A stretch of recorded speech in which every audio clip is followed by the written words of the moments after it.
പക്ഷെങ്കിൽ ഒരിക്കൽ പോലും പശ്ചാത്തപിക്കാതെ അവനെ ക്രൂശിക്കുക, അവനെ ക്രൂശിക്കുക എന്ന് പറയുന്ന ഒരു ജനക്കൂട്ടത്തെ ഈ 3 മണി സമയങ്ങളിലും, പ്രഭാതത്തിലും, 3-ാം മണിയിലും 6-ാം മണിയിലും നിങ്ങൾ വായിച്ചു കേട്ടു. എന്ത് ദ്രോഹമാണ് കർത്താവ് ചെയ്തത്?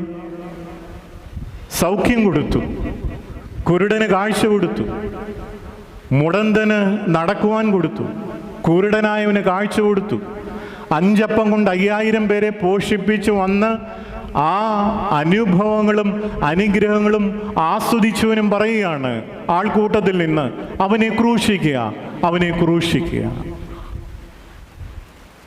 ഇത്തരം ആൾക്കൂട്ടങ്ങൾ നമ്മുടെ ഇടയിലുണ്ട്. അത് ചില കൂടിവരവുകളാകാം, ചില വാട്സാപ്പ് കൂട്ടായ്മകളാകാം. കാര്യമറിയാതെ